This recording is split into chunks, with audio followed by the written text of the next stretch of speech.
L'avant-centre n'aurait jamais dû jouer contre les Bleus. Il y a 7 mois, il a écopé d'1 an de suspension, après qu'un dérivé de cocaïne a été détecté dans ses urines.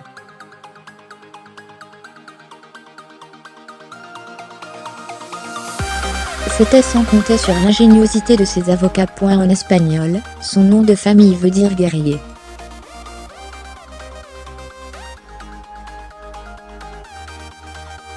Paolo Guerrero a bien mérité ce patronyme. Après une année de bataille judiciaire acharnée, le Péruvien a gagné le droit de disputer la Coupe du Monde en Russie, la première de son pays depuis 1982.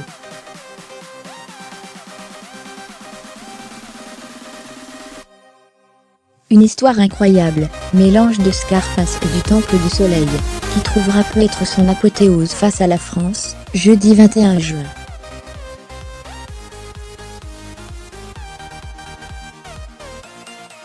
L'affaire Guerrero commence en novembre dernier. La FIFA annonce la suspension du joueur pour 1 an, après qu'on a retrouvé dans ses urines de la benzoylguanine, un dérivé de la cocaïne produit par l'organisme.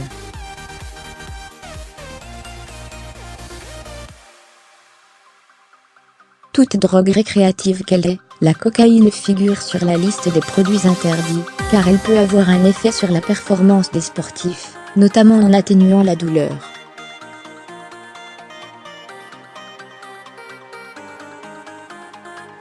Le rêve de mondial de Paolo Guerrero s'écroule. Quelques semaines plus tôt, il avait pourtant qualifié son pays pour la Coupe du Monde en Russie en inscrivant le but victorieux face à la Nouvelle-Zélande dans un improbable barrage intercontinental.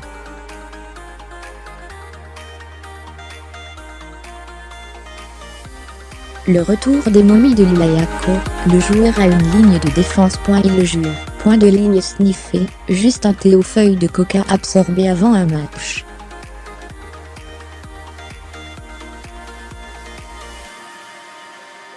L'attaquant de Flamengo, un des meilleurs clubs brésiliens, embauche alors les avocats les plus réputés du pays pour plaider sa cause.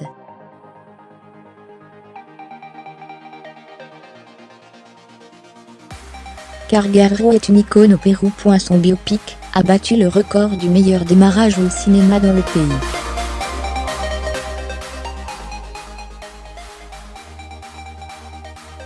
Qu'il rate la Coupe du Monde est inenvisageable. Ses avocats se creusent la tête pour bâtir un dossier solide, sans négliger des options inattendues.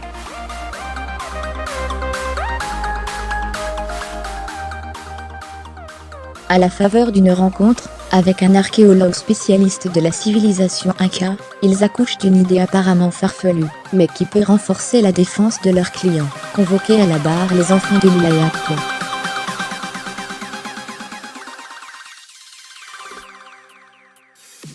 En 1999, des archéologues découvrent ces 3 momies d'enfants sacrifiés pour les dieux Incas, quelques 4 siècles plus tôt, au sommet du volcan Ulayaco, en Argentine, alors lieu sacré de l'Empire.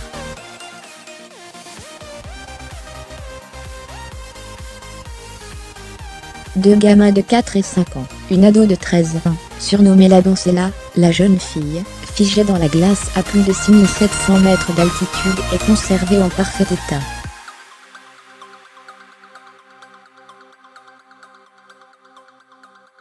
Sélectionnés pour le sacrifice, ces 3 enfants ont pu mâcher des feuilles de coca pour les aider à atteindre le sommet du volcan, et atténuer les effets de l'altitude, du froid, de la faim, de la soif, et peut-être de la peur.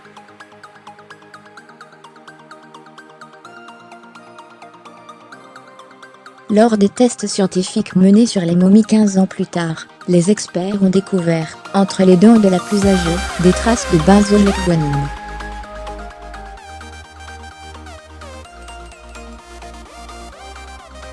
« 300 ans avant l'invention de la cocaïne. Momia Inca de la Doncella. Fut alimentada durant un anneau, para hacer ganar peso y abandonarla en el volcán Ulayaco à 500 anneaux.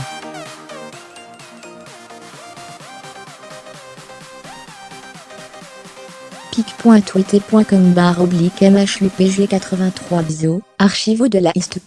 @arc de la history. 5 février 2017, qu'est-ce que cela prouve? pour le kanguerro, que la benzoylekgonine peut rester plusieurs siècles dans l'organisme, donc que rien ne prouve que le joueur a pris un produit pour booster ses performances juste avant le match.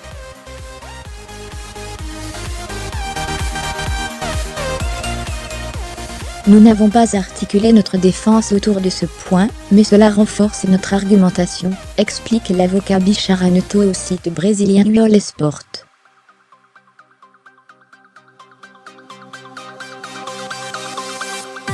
Ses partisans remplissent le stade de Lima. D'autres arguments plaident en faveur de l'attaquant péruvien.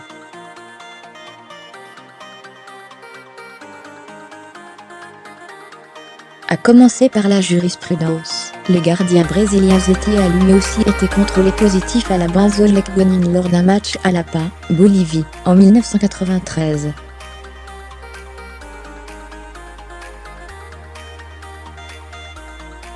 Lui aussi affirme avoir bu une boisson, du maté, infusée au coca dans son hôtel. Sa défense avait convaincu la FIFA, qui l'avait blanchi.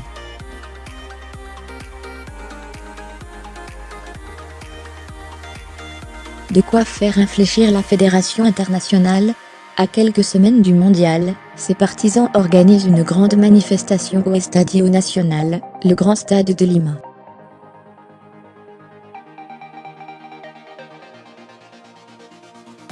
Joueurs, dirigeants, politiques et supporters bien sûr.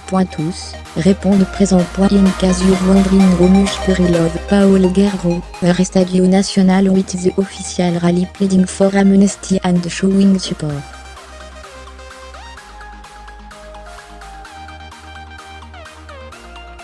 Guerrero Motei Joanabi Motei of Oteplié, fan, silvanita94, fermez les parenthèses pic.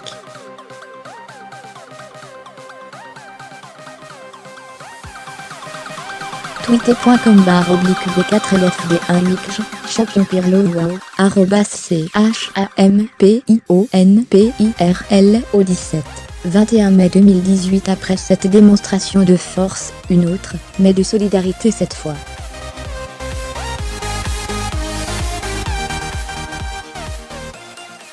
Les capitaines des adversaires du Pérou en phase de poule, dont le français Hugo Lloris, écrivent une lettre pour demander grâce.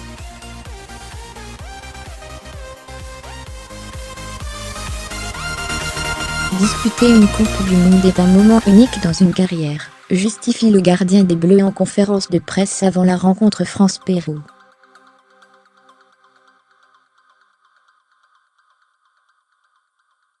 C'était tout simplement faire acte de solidarité pour un joueur puni, mais qui n'a pas cherché à tricher, se doper ou améliorer ses performances.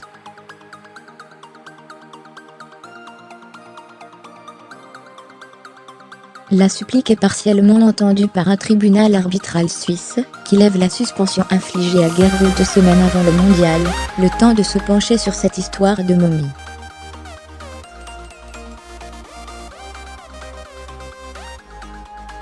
En attendant, il peut participer à la compétition. J'ai toujours su qu'on s'en sortirait. C'est félicité dans La Razón. Article en espagnol. Petronila González, mère de Paulo Guerrero, qu'on surnomme Dona Puta au pays.